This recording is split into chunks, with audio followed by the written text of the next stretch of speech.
No imaginário popular, a Inglaterra medieval é feita de cavaleiros, castelos e reis famosos como Ricardo Coração de Leão.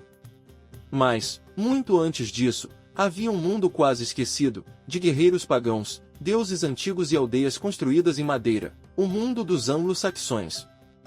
Entre o século V e XI, povos vindos do norte da Europa se estabeleceram nas Ilhas Britânicas e criaram uma nova cultura, que misturava a tradição guerreira, poesia, mitos e, mais tarde, o cristianismo. A língua que você ouve hoje como inglês moderno começou ali. Os nomes de dias da semana, de lugares e até alguns costumes atuais carregam a marca desses povos. Neste vídeo, vamos explorar quem eram os anglo-saxões, como viviam, no que acreditavam, e de que forma sua cultura e religião moldaram a história da Inglaterra e, indiretamente, do mundo. Os anglo-saxões não eram um único povo, mas um conjunto de grupos germânicos, principalmente anglos, saxões e jutos, que começaram a chegar à Britânia a partir do século V, após a retirada das legiões romanas. Imaginemos a cena: o poder de Roma, que controlava a região por séculos, entra em declínio. Sem a proteção romana, as populações locais ficam mais vulneráveis a invasões. É nesse cenário que tribos vindas da atual Alemanha, Dinamarca e Holanda atravessam o Mar do Norte em navios de madeira, procurando novas terras para habitar. Ao longo dos séculos seguintes, esses povos se misturam com as populações locais e formam diversos reinos, como Essex, Mércia, Northumbria e East Anglia.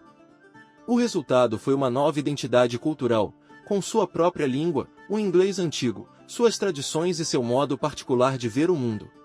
A sociedade anglo-saxã era hierárquica. No topo, estava o rei, seguido pelos nobres guerreiros, conhecidos como Tags, e, na base, camponeses livres e servos. O vínculo de lealdade entre guerreiros e seu senhor era fundamental. O salão do rei ou do senhor local era o centro da comunidade. Ali se celebrava, se tomavam decisões e se distribuíam recompensas por bravura. Esse estilo de vida aparece no famoso poema épico Beowulf, em que vemos banquetes, presentes de ouro e a honra como valor central. A ideia de reputação, coragem e fidelidade ao líder era algo essencial na cultura anglo-saxã. A maioria das pessoas vivia em pequenas aldeias rurais, em casas de madeira e palha. A economia era essencialmente agrícola, baseada no cultivo de cereais, criação de animais e tarefas sazonais ligadas ao ciclo da natureza. O trabalho era duro, e a vida simples, mas havia também momentos de celebração, como festas sazonais, banquetes, jogos e recitação de poemas.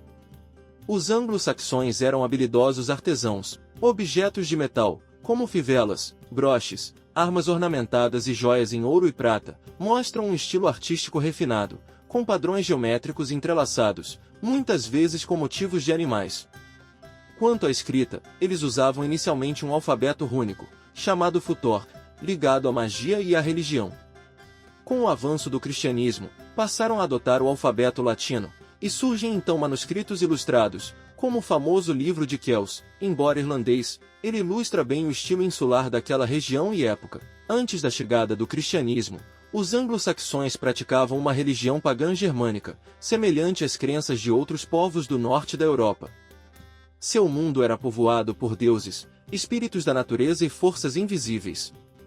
Alguns desses deuses podem soar familiares: Woden, Odin, associado à sabedoria, à magia e à liderança; Tunor, Thor, ligado ao trovão, à força e à proteção; Tyr, Tyr, deus da guerra e da justiça; Frigg, Freya, em tradições relacionadas, ligada ao amor, ao destino e ao lar. Esses deuses não eram apenas figuras distantes, eles faziam parte do cotidiano, influenciando batalhas, colheitas, viagens e decisões importantes. Curiosamente, alguns dias da semana em inglês têm seus nomes derivados desses deuses, por exemplo, Wednesday, dia de Woden, e Thursday, dia de Tunor Thor. Os rituais anglo-saxões incluíam oferendas de animais, objetos valiosos, e em alguns casos, possivelmente sacrifícios humanos, embora as evidências sejam debatidas pelos historiadores. Os santuários podiam ser bosques sagrados, fontes de água, colinas ou estruturas de madeira dedicadas a uma divindade específica. As cerimônias marcavam momentos importantes do ano: início da primavera, colheita, virada do inverno, bem como eventos de guerra, tratados ou juramentos. A religião pagã também estava muito ligada à magia e à crença na eficácia de encantamentos, runas e amuletos. Para os anglo-saxões pagãos, o universo era um lugar perigoso, em que o destino, muitas vezes chamado de WYRD, desempenhava um papel central. O WYRD não era exatamente um destino fixo, mas uma teia de forças inevitáveis.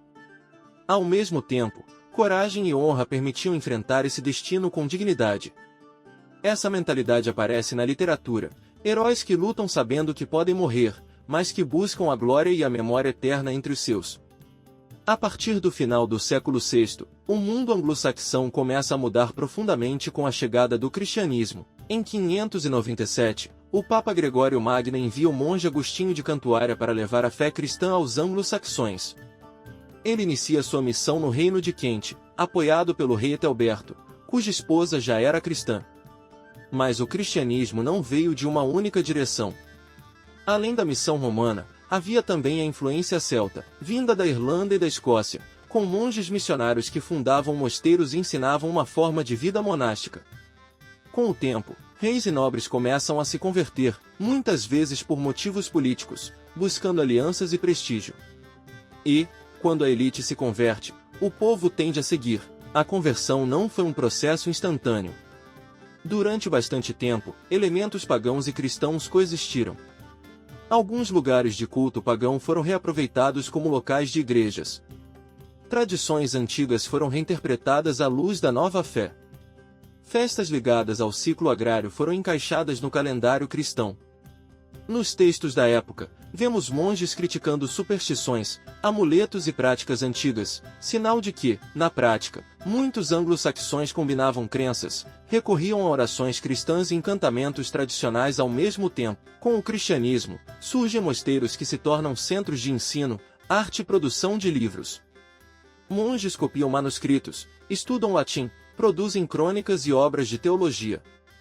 Figuras como Beda, o Venerável, no século VIII, escrevem sobre a história dos povos anglo-saxões, registrando eventos, reis e a própria conversão ao cristianismo.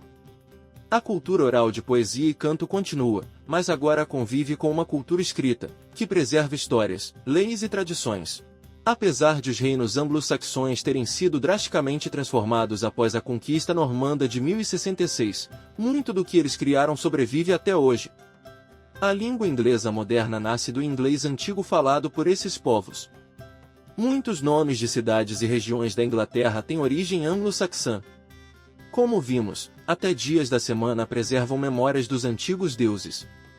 No campo religioso, a forma de organização da igreja, a divisão territorial em dioceses e paróquias, e a tradição monástica têm raízes nesse período. Além disso, a literatura anglo-saxã, com poemas como Beowulf, elegias e crônicas, influenciou profundamente a ideia de heroísmo, honra e destino na cultura ocidental. A história dos anglo-saxões é a história de uma transformação profunda, de povos guerreiros pagãos a reinos cristãos letrados, capazes de produzir arte, literatura e instituições que ecoariam por séculos. Entre deuses antigos e um novo deus, entre runas e manuscritos, entre aldeias de madeira e as bases de um futuro reino da Inglaterra, a cultura e a religião anglo-saxãs deixaram marcas que ainda podem ser vistas e sentidas hoje. Ao olhar para esse passado, não vemos apenas curiosidades distantes, mas as camadas mais antigas de uma identidade cultural que continua viva, influenciando o mundo moderno de formas que, muitas vezes, nem percebemos. Se você gostou deste mergulho na história, considere se inscrever no canal, deixar um like e comentar quais outros povos ou períodos históricos você gostaria de ver por aqui.